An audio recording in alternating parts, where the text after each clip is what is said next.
Guys, आज आपण discuss करणार आहोत drug use in a Parkinson's and Alzheimer disease. We already started our unit number 5, that is the last unit of our pharmacology 1, that is semester 4 चा जो काही pharmacology आहे. हा जो काही कम्प्लिटली टॉपिक आहे तो आहे drug used in a central nervous system. ठीक आहे, असे ड्रग जे सेंट्रल नर्वस सिस्टीम वरती यूज करतात त्याचा आपण स्टडी आउट करत आहोत. त्यातला त्यात first A B C D आणि ई पोर्शन आहे. फर्स्ट पोर्शन आपण कंप्लीट केला आहे आणि आजच्या व्हिडिओमध्ये आपण सेकंड पोर्शन कंप्लीट करणार आहोत. दॅट इज द ड्रग, असे ड्रग जे पार्किन्सन्स अँड अल्झायमर डिसीजच्या ट्रीटमेंटसाठी यूज करतात. ठीक आहे, मग ट्रीटमेंट माहिती असण्याच्या अगोदर किंवा ड्रग माहिती असण्याच्या अगोदर ती जी पर्टिक्युलर डिसीज आहे that is the Parkinson's disease आहे ती काय आहे, कशा थ्रू होते, हे जर आपल्याला माहीत झालं तर त्यावरती ट्रीटमेंट आणि ड्रग आठवण ठेवणं खूप इझी जातं. त्याचं मेकॅनिझम आपण इझिली लक्षात ठेवू शकतो. सो आधी बघूया की पार्किन्सन्स डिसीज म्हणजे काय आहे.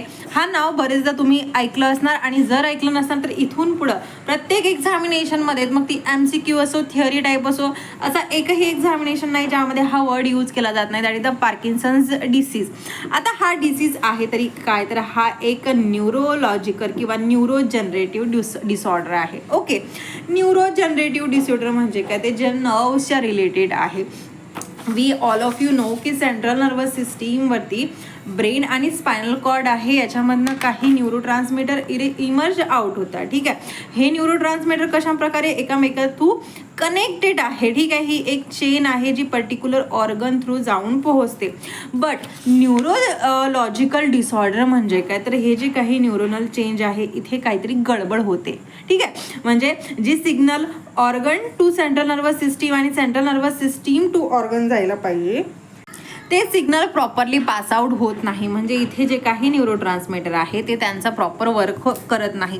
पार्किन्सन्स डिसीजबद्दल काय होतं तर स्पेशली हा जो काही डोपामाइन न्यूरो ट्रान्समीटर आहे आपल्या बॉडीमध्ये, आपल्याला माहिती आहे there are 5 types of neuro transmitter जे सेंट्रल नर्वस सिस्टीमवरती ॲक्ट करतात. ठीक आहे, कुठले कुठले आहे मला कमेंट करून नक्की सांगा, कारण आपण त्याच्यावरती ऑलरेडी भरपूरदा मला वाटते 10 टॉपिक त्यावरती झाले आहे, कारण युनिट नंबर 4 आणि युनिट नंबर 5 कम्प्लिटली त्याच्यावरती आहे.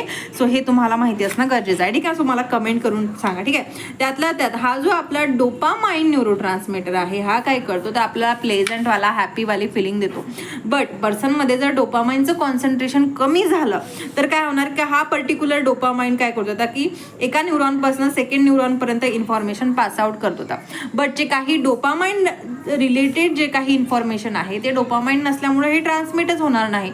सो जी काही इन्फॉर्मेशन पास आउट व्हायला पाहिजे ती पास आउटच होणार नाही आणि त्याच्यामुळं काय होतं विच लीड्स टू ट्रिमर. ठीक आहे, झटके येतात पेशंटला, रिजिडिटी होते, त्याची बॉडी स्टफ होते. देन ब्रॅडिकार्डिया होतं. ब्रॅडिकार्डिया म्हणजे काय, जे जी काही ब्रिथिंग रेट आहे, जे काही बीट्स आहे ते लोअर होतात, कमी प्रमाणात होतात. पॉस्च्युरल इनस्टॅबिलिटी म्हणजे त्या व्यक्तीला प्रॉपर जो काही शेप आहे, म्हणजे लाईक एखादा व्यक्ती बघा अशा प्रकारे असणार. ठीक आहे, सो तो काय करणार, तो त्याचा जो काही पॉस्चर आहे तो असा लाईक बेंट झालेला असणार लाईक दॅट. ओके, सो अशा प्रकारचे हे जे काही सिम्पटम्स आहे या पार्किन्सन्स डिसीजमध्ये आपल्याला बघायला मिळतात. ठीक आहे, फक्त डोपामाइन कमी झालाय का तर नाही, तर इथे एक आणखी न्यूरो ट्रान्समीटर आहे आपला ॲसिटिल कोलिन. ह्या ॲसिटिल कोलिनवरती अफेक्ट होतं, याचं कॉन्सन्ट्रेशन इन्क्रीज होतं. ओके, कुठलं न्यूरो ट्रान्समीटर कमी होतं तर डोपामाइन कमी होतं आणि ॲसिटिल कोलिन इन्क्रीज होतं. मग आता मला सांगा अशी कंडिशन ज्यामध्ये हे न्यूरो ट्रान्समीटर प्रॉपर वर्क करत नाही आहे, स्पेशली डोपामाइन आणि ॲसिटिल कोलिन्स अनबॅलन्स झाले आहे, ACH इन्क्रीज झाला आहे, डोपामाइन कमी झाला आहे. मग आपल्याला कुठले ड्रग पाहिजे बरं का, आपल्याला असे ड्रग्स पाहिजे जे काय करणार, डोपामाइनचं कॉन्सन्ट्रेशनला वाढवणार, राईट, आणि ॲसिटिल कोलिनचं कॉन्सन्ट्रेशनला कमी करणार, असे ॲक्ट होणारे आपल्याला ड्रग पाहिजे. ओके, सो क्लासिफिकेशनमध्ये काय आहे तर कुठल्या प्रकारचे ड्रग यूज होणार पार्किन्सन्स डिसीजमध्ये. डिसीज कडला आहे, आता त्याची ट्रीटमेंट बघा. आता पहिला जो क्लास आहे तो आहे डोपामाइन प्रिकर्सर. डोपामाइन प्रिकर्सर म्हणजे काय तर असे ड्रग जे डोपामाइन ज्या केमिकल कंपाऊंडपासून डोपामाइन सिंथेसाइज्ड होतो. जर डोपामाइन प्रॉपरली सिंथेसाइज झाला तर त्याचं कॉन्सन्ट्रेशन बॉडीमध्ये इन्क्रीज होणार आणि तो त्याचा जो काही पर्टिक्युलर फंक्शन आहे तो प्रॉपरली कॅरी आउट करणार. हे डोपामाइन प्रिकर्सर कुठले आहे, एक आहे लिओडोपा, एक आहे कार्बिडोपा हे प्रिकर्सर आहे. प्रिकर्सर म्हणजे काय तर स्टार्टिंग मटेरियल ज्याच्यापासून आपला डोपामाइन हा फॉर्म्ड होतो. ठीक आहे, हे झाले आपले प्रोड ड्रग. ठीक आहे, म्हणजे ॲज सच हे जे ड्रग आहे ते इनॲक्टिव्ह आहे. ठीक आहे, बट यावरती काही मेटाबॉलिक रिॲक्शन होणार. रिॲक्शन झाल्यानंतर हे काय होणार की ॲक्टिव्ह फॉर्ममध्ये कन्वर्ट होतात. हे झाले प्रोड ड्रग. हा झाला पहिला कॅटेगरी. लिओडोपा काय करतो, तर हा लिओडोपा डोपामाइनचं कॉन्सन्ट्रेशन ब्रेनमध्ये इन्क्रीज करतो. कार्बिडोपा हा काय करतो, तो प्रिव्हेंट द पेरिफेरल मेटाबॉलिझम, म्हणजे काय जी काही पेरिफेरल मेटाबॉलिझम आहे ती डिक्रीज करणार. म्हणजे हे बघा, आता हा काय करतो लिओडोपा, हा याचं कॉन्सन्ट्रेशन इन्क्रीज करतो, याला वाढवत आहे. आणि कार्बिडोपा काय करते की इथे बघा मेटाबॉलिझम होतं डोपामाइनचं, सो इथे याचा मेटाबॉलिझम होऊ देणार नाही, म्हणजेच काय तर याचं कॉन्सन्ट्रेशन अल्टिमेट इन्क्रीज होत आहे. ठीक आहे, सो अशा प्रकारे हा डोपामाइन प्रिकर्सर वर्क करतात.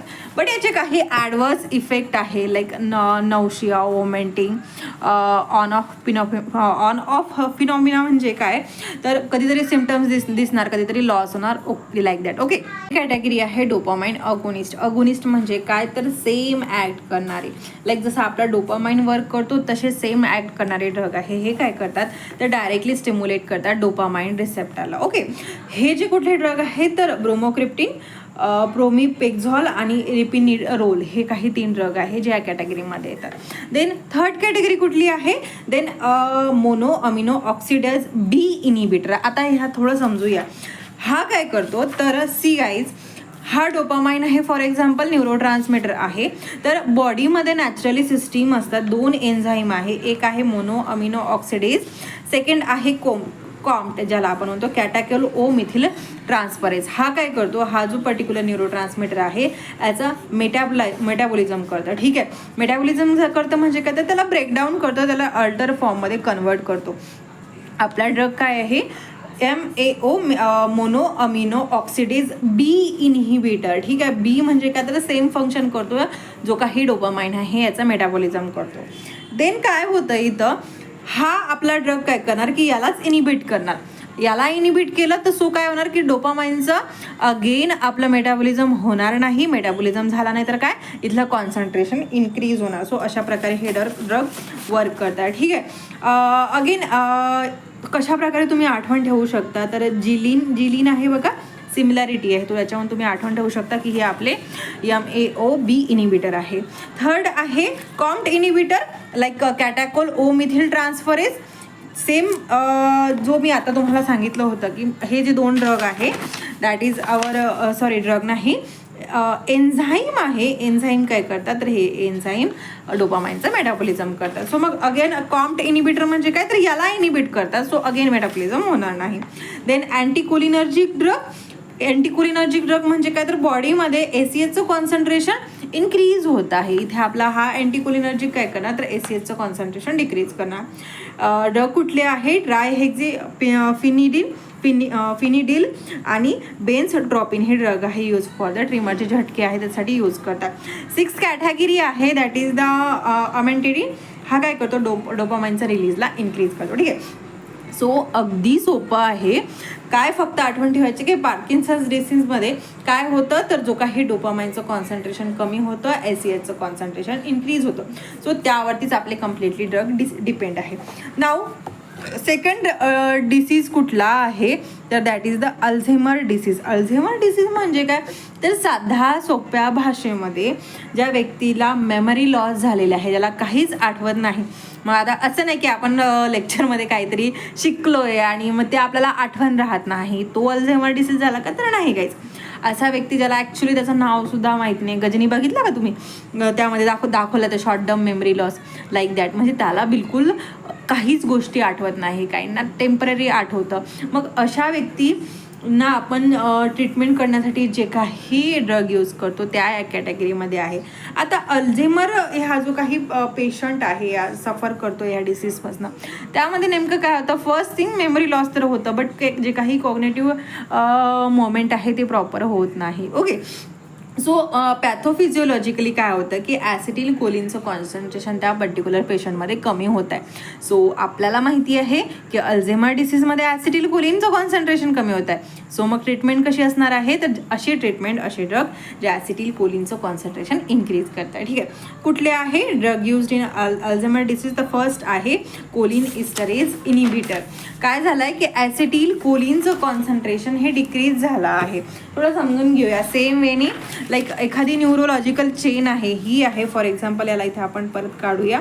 आणि ही स्पेशली कशासाठी आहे, तर हे स्पेशली आपल्या ॲसिटिल कोलिन न्यूरोट्रान्समीटरवरती वर्क करत आहे. ठीक आहे, पर्टिक्युलर ही झाली आपली प्री गँग्लियोनेटिक न्यूरॉन आणि हा झाला आपला पोस्ट गँग्लियोनेटिक न्यूरॉन. इथे काही रिसेप्टर्स प्रेझेंट असतात.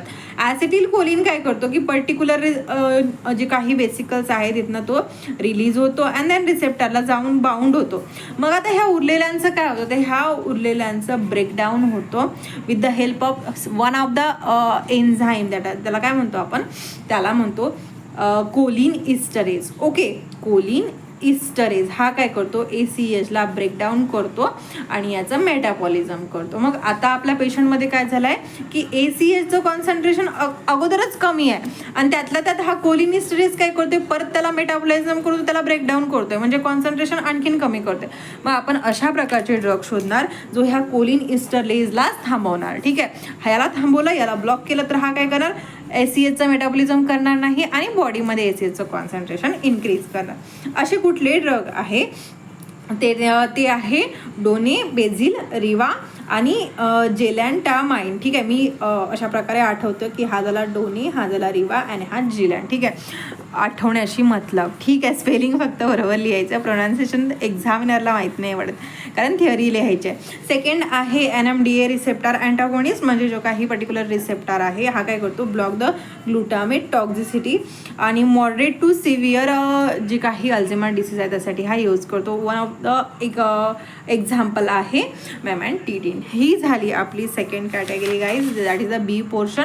अगदी इझी आहे, फार असं कॉम्प्लेक्स नाही आहे आणि तुम्ही त्याला इझियर करा. मी माझ्या ह्याने तुम्हाला इझिली समजून सांगण्याचा प्रयत्न केला आहे. आणि नोट्स तुम्हाला कुठे मिळणार, तर नोट्ससाठी तुम्हाला लिंक दिली आहे डिस्क्रिप्शन बॉक्समध्ये. ऑलरेडी टेलिग्राम चॅनलवरती अपलोड केलेली आहे, तुम्ही इझिली डाउनलोड करू शकता. ओके.